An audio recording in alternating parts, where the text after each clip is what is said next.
All right, welcome everyone. If you're an agent working residential real estate here in Manatee, Sarasota, or anywhere in the greater Tampa Bay region, you know water is just, well, it's always part of the story, right? Absolutely. It's Florida. But the conversation around water risk, it's definitely changed. It's not just about elevation certificates or knowing the flood zones anymore. Now it's baked into the law.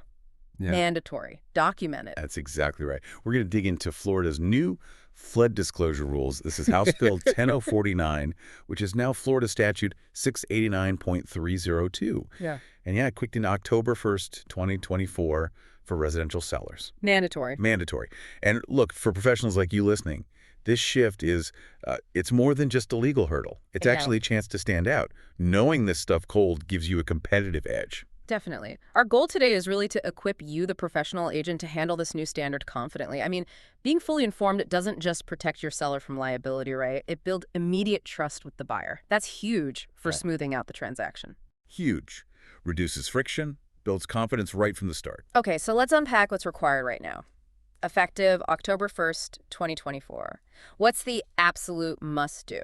The core thing, the absolute non-negotiable requirement, is that the seller must provide a written flood disclosure form to the buyer. Written form. Yes. Yes, and critically, this has to happen before, or at the very latest, at the time the parties sign the purchase contract. Yeah. You can't wait for inspections or closing. It's upfront. Got it. Upfront. And that form itself, it calls for specific information, doesn't it? There are 3 key things sellers have to disclose. Correct. The statute mandates 3 specific points. First, the seller has to state whether they have ever filed an insurance claim for flood damage on that property. Ever, not just during their ownership. The language is ever filed. Now, practically, they likely only know about claims they filed, but the requirement is phrased broadly. Second, and this is a separate point, have they ever received government aid, like FEMA funds or even private assistance for flood repairs? Okay, claims and assistance. What's the third? The third is a specific statement, basically a warning that has to be included. It tells the buyer point blank that standard homeowners insurance does not cover flood damage and that they should seriously consider getting separate flood coverage. Right, the standard insurance warning. Okay, so claim history, assistance history. That seems fairly straightforward. But you mentioned earlier this is a game changer. Where does it get, really interesting or maybe tricky? It gets really interesting and potentially tricky for some properties with the definition of flooding itself. That's the part that significantly broadens the scope here. Ah, okay, so it's not just about storm surge from the Gulf or river overflow anymore. Exactly. What's fascinating, and frankly what catches people off guard, is how broadly this statute defines a flood.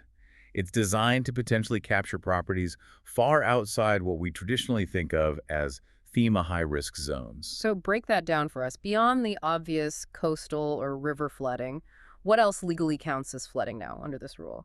Okay, so the definition explicitly includes, 1, the overflow of inland or tidal waters that's somewhat expected, but 2, it includes the accumulation of runoff or surface water from, say, heavy rainfall. Just heavy rain pooling up. Yes. And third, it even includes standing water caused by poor drainage. Think about that. A localized drainage issue causing water to accumulate that can now trigger the disclosure requirement if water gets into the structure. Wow, okay, that really changes things. So let's take a practical example. An older neighborhood, maybe the street drain gets clogged during a summer downpour and some water ends up creeping into the garage. The seller fixes the drainage, maybe puts in a French drain 5 years ago. No insurance claim was filed. Does that incident still need to be disclosed now? Yes. Under this broad definition, that historical event, that water intrusion into the structure, even if mitigated, likely needs to be disclosed. The trigger is the occurrence of water getting in, regardless of claims or subsequent repairs.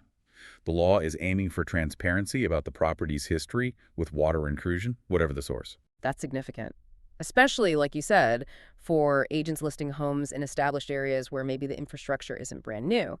And this transparency push, it doesn't stop here, right? You mentioned phases. There's more coming. That's correct. This law has a second phase kicking in October 1st, 2025. Okay, what changes then? A few key things expand next year. First, Sellers will have to disclose any known flood damage that happened during their ownership, even if they specifically chose not to file an insurance claim. Ah, so that closes the loop on damage without a claim? Precisely. It removes that potential, well, I didn't file a claim, so I don't have to disclose argument for damage during their time. Second, condominium developers will have new duties to provide flood history information to unit buyers. Okay, condos too. Yes.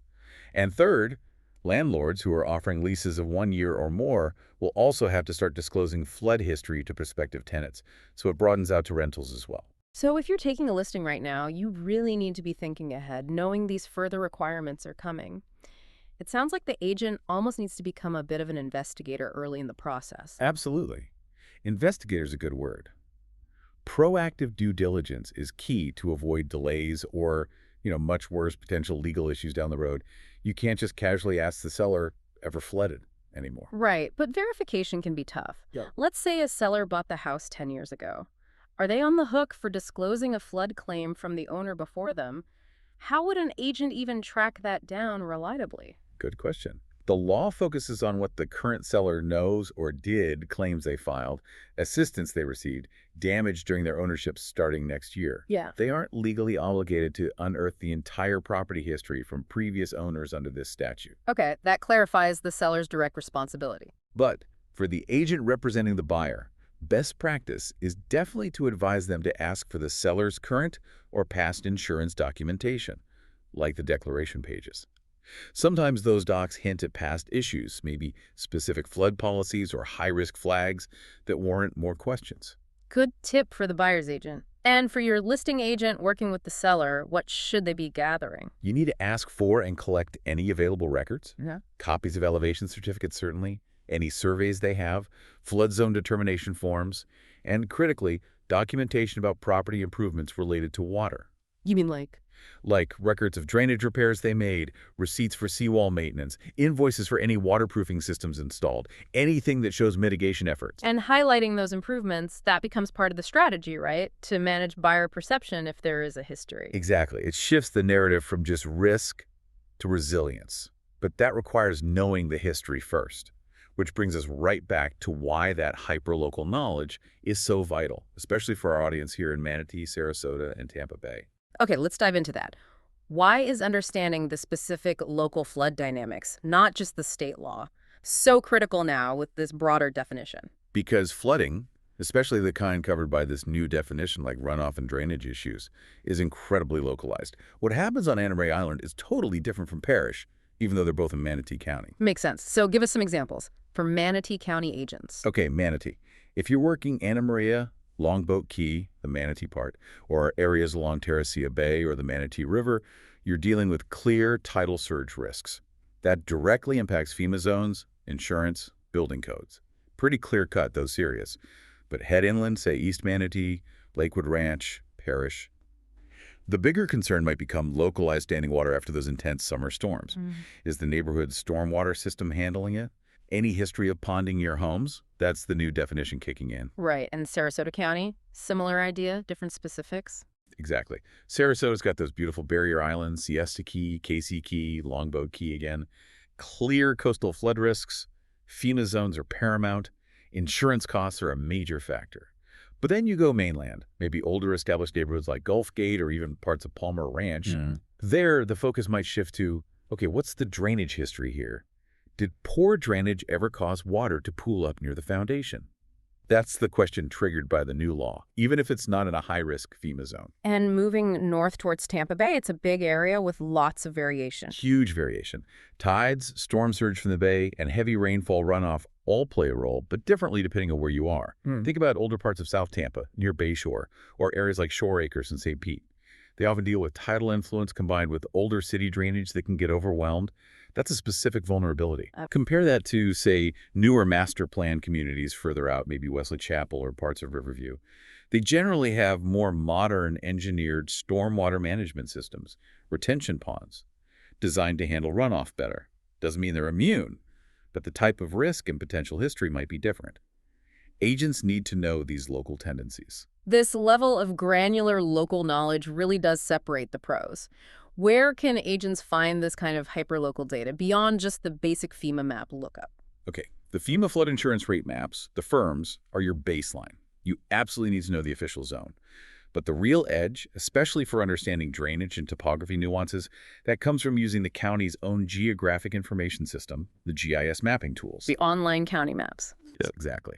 Manatee and Sarasota counties both have excellent, user-friendly online GIS portals. You can layer topography, elevation data, sometimes even historical flood extents or stormwater infrastructure. It gives you a much richer, more property-specific picture than just the broad FEMA zone. Digging into those tools, that's how you turn this complex rule into tangible credibility with your clients. Great resource tip. Okay, let's talk contracts. The standard farms are already adapting, right? What do agents absolutely need to ensure is in that purchase agreement now? Yes, the Florida Realtors Florida Bar residential contract, the ASIS, and the standard have been updated. The requirement is crystal clear. Every contract must now include either the specific state-mandated flood disclosure form FD1 attached as an addendum or language within the contract itself acknowledging the buyer received it. And if it's missing? If that form or acknowledgement isn't properly included, signed, and delivered before or at signing, you risk having a voidable contract. That's a massive headache and potential liability for the seller, and obviously a huge problem for the agent and the transaction. Compliance here is not optional. Voidable contract, that's serious. Okay, let's shift to pricing strategy. Buyers hear flood history, even minor, and they might panic. How can agents frame this disclosure effectively without unnecessarily scaring buyers or devaluing the property? It's about transparency paired with solutions. You turn potential fear into confidence. Don't hide the history if disclosure is required, obviously. Instead, you lead with it and the mitigation. How so? If the seller had an issue, but they proactively addressed it, maybe they elevated their HVAC system, installed FEMA-compliant flood vents, regraded the yard for better drainage, documented seawall repairs, you showcase that. Frame it as, yes, water was near here once, and here are the documented steps the owner took to make this home more resilient. It shows responsible ownership. So you're highlighting the fix, the investment in prevention. Exactly. That transparency, backed by proof of preventative upgrades, can actually build buyer confidence. It shows the home is known, understood, and actively maintained against risk. That protects value far better than trying to downplay something that has to be disclosed anyway. It also helps with insurance underwriting later. Good point. Okay, final thoughts on risk mitigation, specifically for the agent. Given how crucial this mandatory disclosure is, what's the #1 thing agents need to do to protect themselves? Document everything impeccably. Use only the latest, officially approved FD1 disclosure form. Make absolutely certain the buyer acknowledges receipt in writing, dated appropriately relative to the contract signing.